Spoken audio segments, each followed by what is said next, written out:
Undanglah kami oleh Kementerian Haji. Waktu itu yang hadir Pak Kepala Badan. Saya sudah kembali ke Indonesia. Nah, di situ Pak Kepala Badan disampaikan oleh Deputi Kementerian Haji bahwasannya kami kecewa dengan Saudi dalam hal ini kecewa dengan penyelenggaraan haji oleh Indonesia oleh Kementerian Agama dan teman-teman BPH tahun ini, kata mereka. Kenapa berantakan sekali? Itu buruk. Saudi yang ngomongnya. Ya, Saudi. Iya, yang terbaru. Ini buruk segala macam. Bahkan berkembang wacana di di Kementerian Haji, kami ingin potong gara-gara ini kami ingin potong kuota Indonesia 50%. Makin lama lagi kita haji. Ya, begitu. Tapi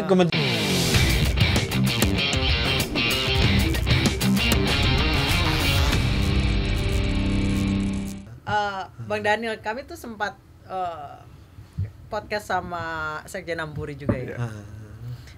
Bahas soal tahun ini nggak ada furoda. Itu nanti BPHJ akan ngurus itu juga. Begini, furoda itu kan sebenarnya bukan bagian dari haji kuota, non kuota, dan itu diskresinya pemerintah Saudi Arabia. Artinya hubungannya itu bisnis to G. B2G, artinya bisnis di Indonesia dengan pemerintah Saudi. Ya, dan Saudi itu furoda itu sebenarnya kan jual dalam tanda kutip fasilitas visa. Ya, visa yang dijual itu fasilitas visa, Mas. Kita beli tiket masuk dengan cepat. Dengan cepat, harganya mahal, 25.000 segala macam. Kalau nanti fasilitas misalnya tenda, hotel itu kan beli lagi, nebeng lagi, beli lagi. Nah, justru kami terus terang mengapresiasi kebijakan Saudi Arabia agak ketat tahun ini. Jadi terus terang ya Mbak, hampir semua penyelenggara haji dari banyak negara kami ngobrol, ini bagi pemerintah Saudi, ini dari sisi pemerintah Saudi ya, ini adalah penyelenggaraan haji yang terbaik dalam konteks pemerintah Saudinya. Kenapa? Nggak terlalu crowded Mbak. Kalau tahun lalu jamaah hajinya itu lebih dari 2 juta orang, tahun ini jamaah hajinya hanya 1,6 juta orang. Artinya longgar. Jadi kalau saya tanya teman-teman yang kemarin 2024, wah ini longgar sekali loh, di mana-mana longgar. Cuma masalahnya ada di tata kelola kita. Kalau sisi Saudi itu longgar sekali Mbak. Kenapa longgar? Karena mereka ketat yang visa-visa non haji itu mereka diusir langsung. Nggak ada yang bisa masuk Mekah. Nggak ada yang diusir. Ada yang kan ada tuh calo-calo di banyak daerah pakai visa ziarah, visa pekerja, visa macam-macam, visa umroh. Itu macam-macam supaya bisa haji. Itu kan haji ilegal sebenarnya. Bahkan saya selalu bilang MUI harus berani bilang itu haji haram kok gitu. Nggak ada haji yang dilakukan dengan cara nggak baik, nggak resmi itu halal. Masa mau ke rumah Allah dengan cara yang ilegal gitu. Bang, kan ada info benar atau tidak bahwa Saudi Arabia berencana akan mengurangi kuota karena penyelenggaraan di kita itu kurang baik, terutama Anda membawa jamaah haji yang sudah sakit atau yang sudah mau meninggal, sehingga sebelum haji dia udah ada larangan di atas 90 tahun, tapi akhirnya udah berhasil tuh. Itu gimana Bang? Jadi gini, catatan pemerintah Saudi itu ke kita 3 hal. Pada saat itu, ini pertama ya, waktu itu yang yang ketemu dengan Menteri Haji itu adalah Menteri Agama, kemudian Pak Kepala Badan, saya. Kami ketemu. Sebelum penyelenggaraan puncak haji di Haram Musna itu. Ada 3 catatan mereka. Pertama, terkait dengan kesehatan. Jamaah haji ini dari sisi kesehatan yang paling dianggap buruk. Kenapa? Banyak yang sebenarnya nggak istitoah secara kesehatan. Nah, kemudian kedua, tingkat kematian jamaah haji Indonesia itu sangat tinggi. Sekarang aja ini sudah 360-an ya. Kalau nggak sekitar 330, saya nggak update yang kemarin ya. Nah, itu tinggi. Nah, itu karena ada masalah dengan cek kesehatan. Itu yang juga kami koreksi. Besok itu harus cek kesehatannya harus jujur. Kami berharap gitu. Itu pertama yang mereka kritik. Kemudian kedua itu masalah dam. Masalah dam kita misalnya ya, mereka tuh berharap dam itu dibayar di jalur resmi. Jalur resmi itu apa? Yang resmi itu dari pemerintah Saudi itu ad-dakhi namanya. Jadi bayar melalui itu. Sekitar 720 real. Nah, tapi kalau mau dam di dalam negeri silahkan. Bahkan mereka mendukung. Jangan bayar dam jalur ilegal. Nah, pas kita ketemu di situ ditanya, yang bayar di ad-dakhi berapa banyak per hari itu? Hanya sekitar 1000-an jamaah haji. Yang melalui Basnas untuk dipotong dalam negeri berapa? 8.000. Berarti kan ada 190.000 lagi yang itu nggak tahu bayarnya kemana bayarnya. Nah, itu menurut pemerintah Saudi ini bayarnya jalur-jalur ilegal semuanya.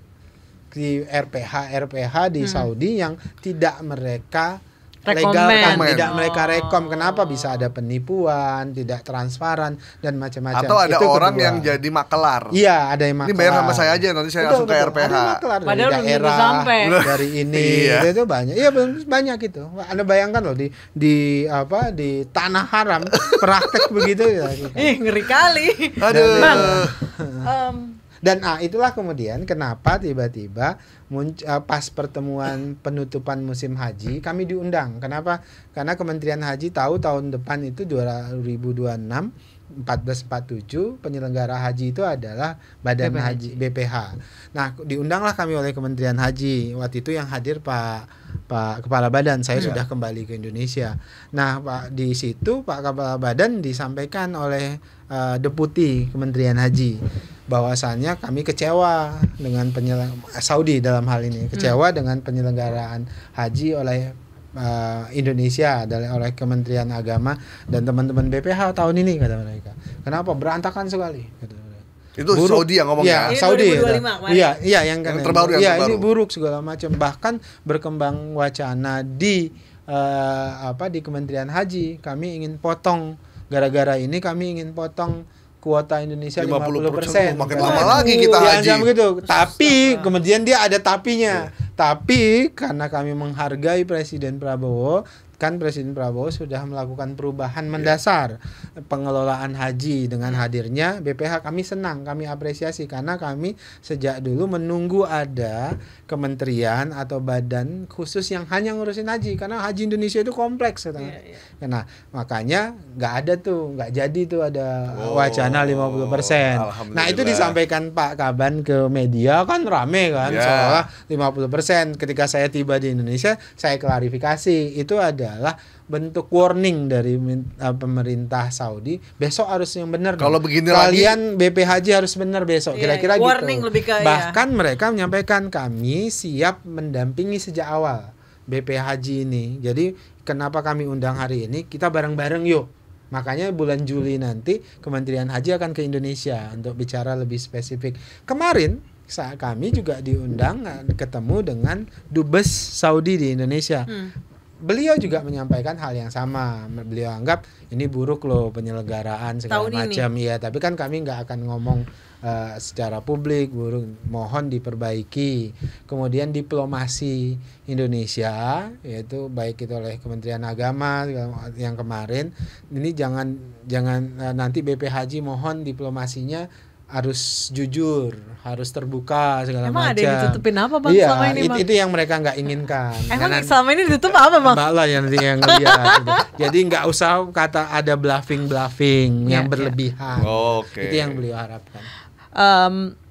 Bang, selama ini kan tadi saya balik lagi ke soal furoda ya. Kalau di negara lain tuh diperjualbelikan nggak sih Bang? Apa di Indonesia doang? Sebenarnya kan yang menyediakan itu pemerintah Saudi, Mbak. Jadi visa furoda, visa muzamalah itu kan disediakan. Itu ya jalur khusus lah gitu. Tapi kan mahal sebenarnya. Jadi kalau dalam konteks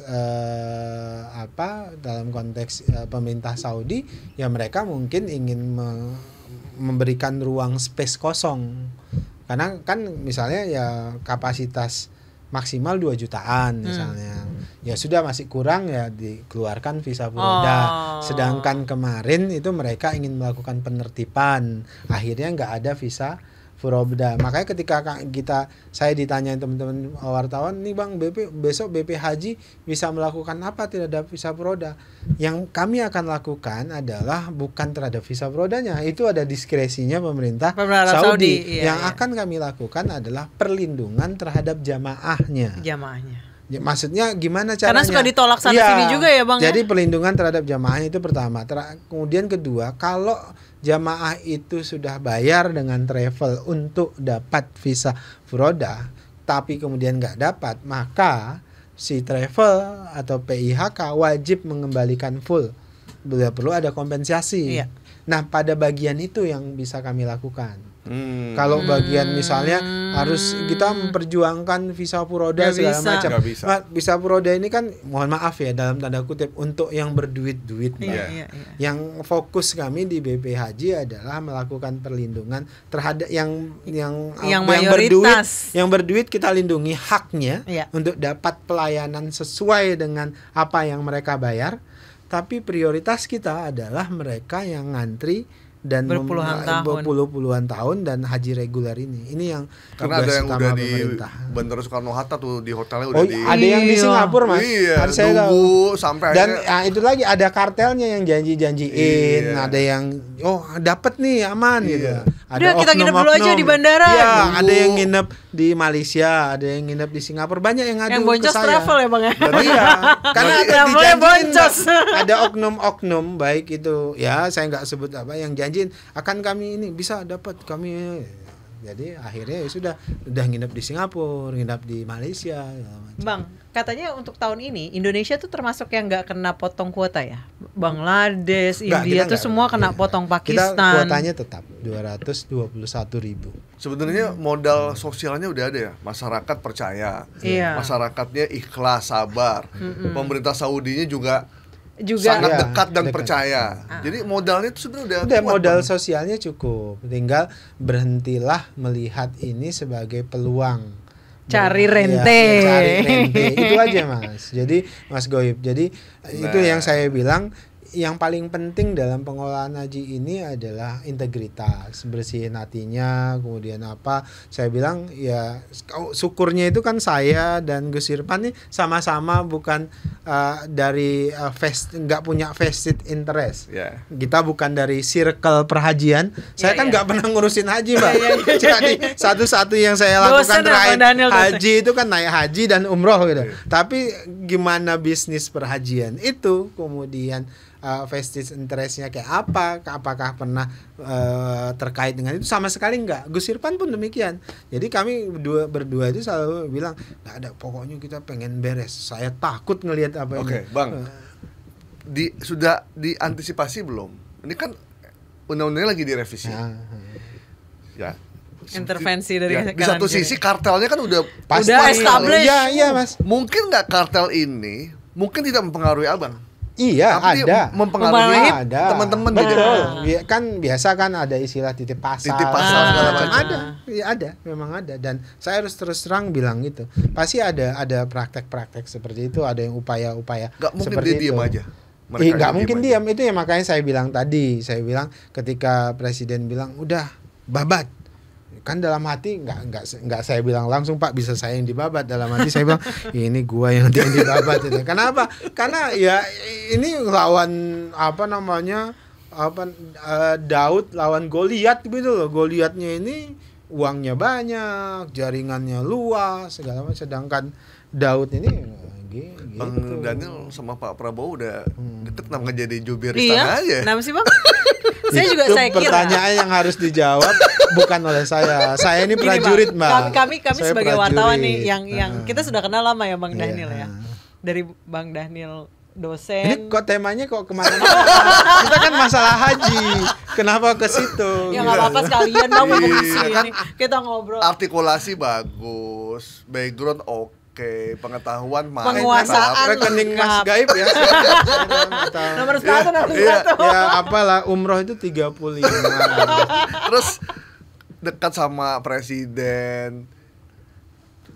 Kurang apa lagi sebetulnya? Ya saya kira tuh ketika pengumuman pada saat bulan Oktober, wah jubir Bang Daniel nih bisa nih. Saya ingat ketika Pak Prabowo jadi Menhan, ketika ada serangan terkait dengan dana pembelian alutsista ya.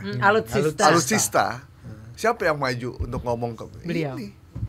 Itu real loh. Ini kita nggak ini loh. Iya, itu bukan wewenang saya. Saya ini kan prajurit. Apa disuruh milih, Bang? Apa disuruh milih? Enggak. Kalau saya nggak mungkin milih haji, Mbak. Kalau disuruh milih, saya nggak akan milih haji. Bahkan kalau ibaratnya itu saya, Pak, kalau bisa saya milih itu jangan haji. Pasti saya nggak akan mau ngurusin haji. Kenapa? Takut, Mbak. Saya terus terang ketika ditelepon oleh Aspri pada saat itu, Mas Agung bilang, "Bang, abang disuruh Bapak ngurus haji." Waduh. Saya ingat sekali, saya dengan istri lagi di Sentul pada saat itu. Bahkan kami lagi nonton konser. Saya ingat konser siapa ya? Yang dari Malaysia itu siapa, Mbak? Siti Nurhaliza dengan siapa gitu. Habis nonton konser itu saya ditelepon Mas Agung, "Bang, abang disuruh ngurusin haji." Saya dengan istri itu terdiam selama di mobil kami diam. Hening.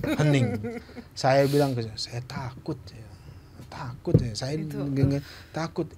Kalaupun kita nggak punya niat kemudian keserimpet gitu. Wah, ini kayak jalan di pinggir jurang ya. 7 turunan kita dimaki oleh umat gitu. Kemudian waduh ini pinggir jurang luar biasa. Wong saya dari ngurusin senjata, kemhan segala macam, tiba-tiba ngurusin haji ini. Saya bilang ya Allah. Bahkan terus walaupun Pak Prabowo tahu persis saya mantan ketua umum pimpinan Pusat Pemuda Muhammadiyah, dekat dengan isu-isu keagamaan. Ya ada ustadz-ustadznya dikit lah gitu kan ya. Mungkin itu Gus Irfan ya. Tapi takut Mas, sampai di rumah saya nangis tuh dengan istri. Gimana selamat kita di sini gitu.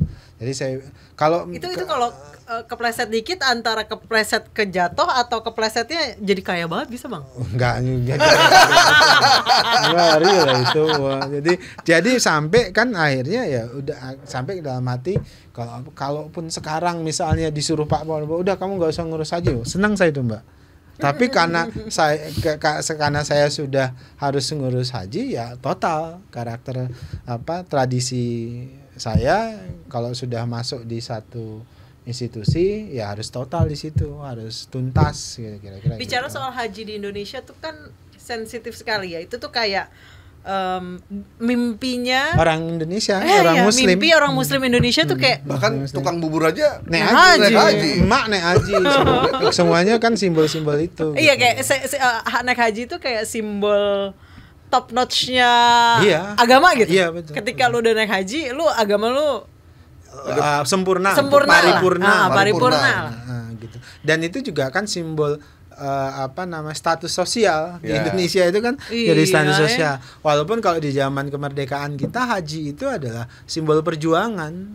Jadi oleh Belanda orang-orang yang haji itu ditandain tuh, Mbak. Iya, makanya istilah ada haji itu kan sebenarnya dari Belanda. Indonesia aja. Enggak Malaysia, Brunei ikut-ikutan. Iya, karena karena itu produknya Belanda untuk nandain orang yang harus diawasi. Jadi orang yang harus diawasi kan mereka dapat sertifikat haji itu. Itu dibeli gelar haji dan disebut haji supaya Belanda mudah ngawasinya. Karena setiap pulang dari haji itu mereka pasti jadi progresif, pejuang-pejuang kemerdekaan. Selalu itu Pak Cokro Aminoto, Ahmad Dahlan, Agus Salim yang tadinya beliau ini Wedana ya. Kemudian dikirim kan dianggap tuh Pak Agus Salim dulu perdebatannya Pak Agus Salim ini intel Belanda yang dikirimkan tuh untuk belajar tentang perhajian. Tapi kemudian ketika pulang bukan justru kemudian gabung dengan Hos Cokro Aminoto melakukan perlawanan gitu. Jadi haji-haji dulu itu mereka tuh jadi para pejuang-pejuang ketika balik ke sini. Mbah Dahlan, Mbah Hasim, semuanya. Haji Samanhudi, semuanya. Mbak tokoh-tokoh haji itu kenapa? Karena ada pengaruh pan-islamisme kan di Mekah, di Saudi. Semua tokoh-tokoh pemikiran kumpul di sini. Pendiri Muhammadiyah dan Ahmad Dahlan pulang dari sana haji langsung bikin malah tambah progresif gitu. Iya. Kenapa haji itu jadi ibadah yang bukan cuma sakral ya di Indonesia itu, tapi jadi magical, apa ya bahasanya ya? bukan magical. Yang apa ya? Yang kayak gitu-gitu akhirnya dimanfaatin banyak orang untuk orang rela mengeluarkan status apa sosial, saja. Itu tadi status sosial. Kan dulu kalau terutama orang-orang selatan itu kan Sulawesi Selatan segala macam kan, kalau haji itu pasti pengusaha besar, orang kaya. Gitu. Kita pernah ngobrol ya Bang, waktu saya wawancara Abang di kantor Abang. Paling lama antrean haji itu di daerah Sulawesi Selatan ya sampai 48 tahun. Umur gue aja belum nyampe 48. Wah, Mbak bukannya 49? 51 Bang. Ini tarik semua Bang. Oh, itu cocoknya ke istri saya. Oh, pasti. Boleh lah Bang. Iklan. Emang